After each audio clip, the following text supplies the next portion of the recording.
photographer on the Gold Coast. I'm from Cairns and I do social media and creative work for a couple brands I freelance, and I like to do creative photography on the side, but mainly just do like the social media marketing for other businesses for now, then film, photography and creative stuff on the side. Currently I do stuff for venues. I was doing one for a hostel, but it's a couple restaurants and bars and a cafe. So basically I do everything that they need creatively. I invoice month to month, and then I just, whatever they need, any creative wise, I just do it. When I was first bartending for one of the venues, I was like, your Instagram is really bad.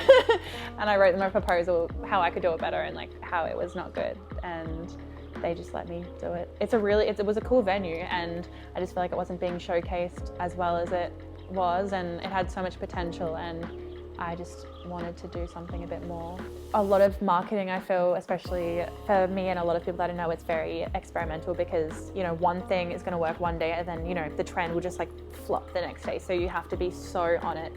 And yeah, it's definitely a hard thing to kind of keep up with and figure out, whereas like, and it's so much all the time. Like you have people, you know, wanting stuff and from you all the time, and there's a lot to keep up with, whereas like creative stuff, you know you have that leniency of time and you have like a timeline to do things, whereas with marketing it's very like, we need this done, like a trend is starting now, you need to be doing this now. Whereas like if you're shooting a campaign, they're like, okay, we know that this has got like, this is the idea and you've got this amount of time to do it. So many people are creating so much cool stuff, and I think as well I get a bit overwhelmed when I am taking a break from like my actual work and want to do some creative work, and I'm like, okay, I really want to do this, and I'm like, get so overwhelmed with like how much that I want to create outside of my work and how much people are creating. I think it's just a lot of comparing yourself. When you are, you know, seeing too much social media and you lose that creativity of your own, like you're just like, I'm going to copy this person. You just have to be like, okay, that's cool, but I'm going to put my own spin on it, or try not to get too sucked into what everyone else is doing through social media. When I first started doing the social media, like I didn't even have a camera. I just wanted a bit like to do creative stuff. I was doing all of my photography on film, and I pitched it to the general manager without even having a camera. And when he said yes, I went and I spent like all my money on this camera so that I could start building my portfolio of that. And I think I was getting paid a bartender wage to do that for like over a year. I feel like it's just, you know, putting on a new hat for like each different thing, and obviously because I don't have like an education and everything, it's not going to be like perfect.